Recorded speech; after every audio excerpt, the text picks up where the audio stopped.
Diputado, bueno, una inquietud. Se supone que se van a invertir recursos allá en Guatemala y todo esto. Que nos explicaras de dónde van a salir, todo esto porque hay una preocupación si no hay dinero para invertir aquí, se están recortando programas porque sí allá. No, a ver, la lógica que ha impulsado el presidente de la República en el tema de la migración es cooperación para el desarrollo. Y tenemos que poner el ejemplo. Es muy importante cambiar la visión, sobre todo en los Estados Unidos, que la migración se va a combatir con muros. Tiene que haber desarrollo en los países que están generando esta migración. La gente no migra por gusto, es porque no tiene condiciones económicas, porque se siente amenazada. Entonces, si no se genera desarrollo económico en esos países, no va a parar el flujo migratorio. Entonces, hasta el momento es simbólico lo que está haciendo nuestro país con el programa Sembrando Vidas, que estuvo el canciller la semana pasada. Este fin de semana el presidente de la República va a tener un evento también en Oaxaca. Pues son eventos importantes que empiezan a marcar una agenda diferente. El hecho que en el acuerdo que se tuvo México-Estados Unidos respecto del tema migratorio, los Estados Unidos acepte por primera vez que sí tiene que cambiar su visión, que tiene que complementarla, pues es muy importante para toda la región. No solo para la región, también para el mundo. Es un ejemplo que México puede darle al mundo de cómo enfrentar el fenómeno migratorio. Pero por pocos recursos que sean de dónde, o sea, es decir... Del programa que ya están establecidos, el programa Sembrando Vidas. O sea, no hay una ampliación o no hay... no se le quita a otros lugares. No, esto abona. Sí, sí, son acciones que tienen un retorno muy relevante por nuestro país, porque ahí tienes que poner en la balanza cuánto le cuesta a México el recibir estos migrantes. Por supuesto hay costos y beneficios en todo, pero sí resulta muy valioso y con una gran rentabilidad, no solo política, sino también económica, que México tenga estos ejemplos de cooperación. Otra parte, hoy los diputados del PAN vinieron a comentar que en la reforma educativa el presidente se está, digamos, doblando ante las presiones de la CENTE, porque ya van a modificar nuevamente la reforma a su favor y que va a haber, pues que ellos van a manejar la nómina y las plazas y todo esto. Pues digo, así es Acción Nacional. Acabamos de tener un debate donde más o menos exhibimos la hipocresía con la que se conducen. Primero decían que era muy apresurado tener la reforma, damos más tiempo para escuchar otras voces y ahora resulta que dice que se doblaron el gobierno ante el magisterio. No, digamos, está buscando algún tipo de descalificación a esta reforma que tuvo un consenso muy amplio, salvo ellos no quisieron apoyar, pero fue una reforma constitucional donde se quedó muy en claro que en el tema, por ejemplo, de las plazas no se va a permitir más corrupción. Pero entonces, ¿para qué? Como ellos sí lo toleraron cuando fueron gobierno. Pero ¿para qué pedir la opinión de los dirigentes cuando estén los resultados de acceso a las plazas? ¿Cómo que para qué pedir? Pues es el magisterio. ¿Cuál fue el gran error de la reforma educativa de Peña? Ignorar al magisterio. Y terminó cayéndose esta reforma, lo que sea, lo que opinen. Este gobierno es democrático. Las plazas y pueden opinar lo que sean. Nosotros vamos a decidir. Secretaría de Educación va ¿Ya ves? Sí, la Secretaría de Seguridad Pública no va a definir las plazas. Educación Pública va a tener que tomar en cuenta las opiniones o observaciones de los dirigentes sindicales. ¿Qué es lo que tienen que opinar? Porque eso no queda claro en el documento que están promoviendo. Yo creo que hay un gran prejuicio, con todo respeto en la pregunta, porque el magisterio ha hecho muchas muy buenas aportaciones a la reforma constitucional que aprobamos. Este gobierno es democrático, va a escuchar siempre al magisterio en lo que toca al tema educativo. Yo en muchas reuniones que estuve con la coordinadora y que fueron de muchas horas, en ninguna ocasión el magisterio planteó manejar o quedarse con las plazas.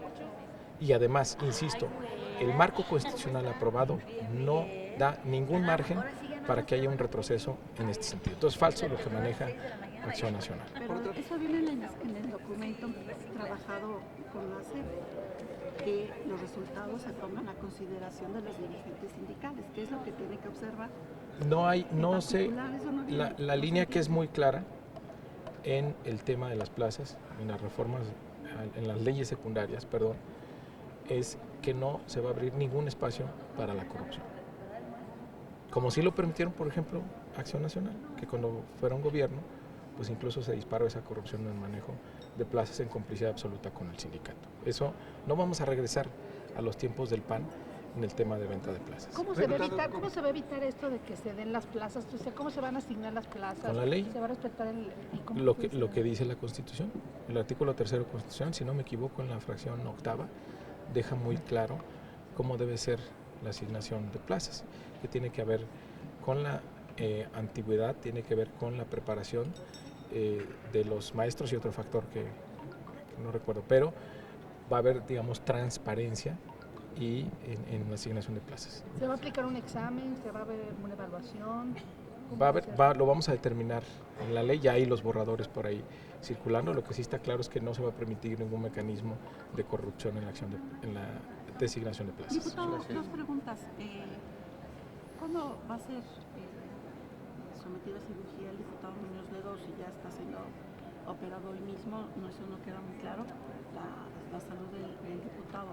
Otra pregunta que le tengo es, pues ya se habla más de que usted está haciendo pues ya una campaña por la dirigencia del partido, y le quiero preguntar si va a solicitar ya licencia, si ya se decidió, o de qué depende que usted tome esta decisión de competir por la dirigencia, cuando pues está haciendo recorridos y los mismos legisladores de Morena pues reportan que usted está en este activismo ya. Bueno, primero decirles que Porfirio está muy bien. Yo hablé con él hoy en la mañana, está muy bien, yo lo escuché muy bien, muy tranquilo, está en la valoración médica. Él ya informó que va a tener una cirugía de vesícula. Los médicos están valorando cuándo será sometido a esta cirugía. No tengo el dato exacto de cuándo será sometido a la cirugía, pero yo lo escuché muy bien. El Porfirio de siempre, echado para adelante, bromista. Platicamos de los asuntos que se abordarían hoy en la comisión permanente, siempre al pendiente. Entonces vamos a pedir que se recupere pronto, porque desde ya lo extrañamos. Y el otro asunto, a ver, lo que he dicho respecto al tema del partido es que es el momento de la reflexión, es el momento de grandes definiciones en Morena, porque se concluyó una etapa muy importante del movimiento. El gran objetivo, que Andrés Manuel López Obrador fuera presidente, ya se logró. Entonces, ¿qué tenemos que hacer? ¿Cómo debemos de organizar al partido para que garantice la trascendencia del proyecto de la Cuarta Transformación? Es un desafío muy grande, hay varias preguntas que tenemos que responder, y esa redefinición es lo más importante para Morena, no quién lo va a dirigir. Además, tenemos que ser muy conscientes que no es el momento de una disputa personal, no es el momento de la confrontación, es el momento de la unidad para consolidar este partido político, porque nos importa que la Cuarta Transformación continúe y que el presidente de la República tenga un partido sólido que esté apoyando en este proyecto. No hay hasta el momento ninguna convocatoria. Entonces, mi interés personal en este momento es convocar a la reflexión, convocar a las redefiniciones necesarias que tiene que hacer el partido para ver cómo nos organizamos para garantizar la trascendencia del proyecto de la Cuarta Transformación en unidad. Gracias. El tema de Señora Movida, el presidente confirmó en la mañana que es el sábado a las 6 de la tarde en la reunión. La reunión con el presidente de Honduras. Con el presidente de Honduras. Sí. ¿Hasta dónde se va a llegar? ¿Todos los presidentes se van a sumar a esta causa? ¿Con qué presupuesto? Pues no sé, ahí sí hay que preguntarle al canciller, o hay que acudir todos a Minatitlán el sábado. Diputado, Citibanamex redujo nuevamente la expectativa de crecimiento para México. ¿Debe preocuparle el gobierno o se está planeando algún cambio de rumbo? A ver, hay indicadores mixtos en la economía.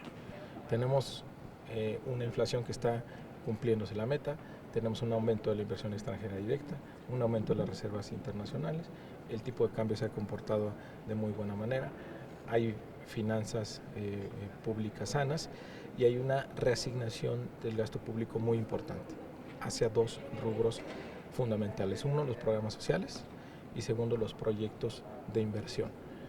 ¿Qué va a pasar con nuestra economía? Que en la segunda mitad vamos a ver el impacto de los programas sociales ya que estén completos y que tengan cobertura en su totalidad, y también el gasto público en infraestructura, en los grandes proyectos. Entonces vamos a tener un mejor desempeño económico en la segunda mitad del año que nos va a permitir recuperarnos. Entonces, bueno, sí es un dato al que hay que ponerle mucha atención y hacer cumplir el presupuesto que fue aprobado por la Cámara de Diputados para que mejore esta cifra de crecimiento. Lo que no calculan, y yo ahí coincido con el presidente de la República, lo que no calculan ni las agencias calificadoras ni los bancos es cuál va a ser el impacto de tener un país sin corrupción, de tener un país con Estado de Derecho y que haya paz en México, que terminemos con la ola de violencia. Sin duda que si no terminamos con la corrupción, si no terminamos con la violencia y no hay Estado de Derecho, no hay manera de que nuestro país tenga tasas de crecimiento económico diferentes a la que vimos en los últimos 30 años. Entonces, esos temas que son fundamentales y que tienen que ver mucho con la economía, tradicionalmente no se mide su impacto.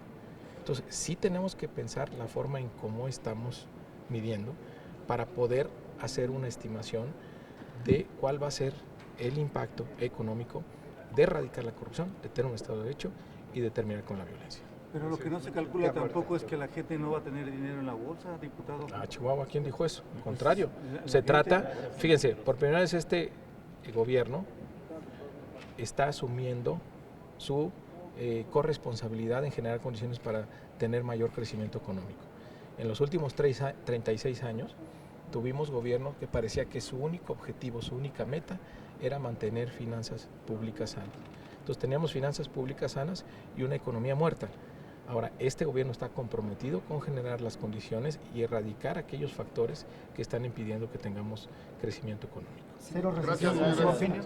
Gracias, acerca de la detención de la mamá de Lozoya allá en Alemania. Bueno, pues sí es, qué bueno que se está actuando ya en el tema de Odebrecht, siempre lo hemos dicho, éramos la vergüenza internacional como país, era el único país donde no había pasado absolutamente nada en el caso de Odebrecht, y ahí está la diferencia, es un gobierno que ya está actuando en contra de la corrupción. Gracias. ¿Cómo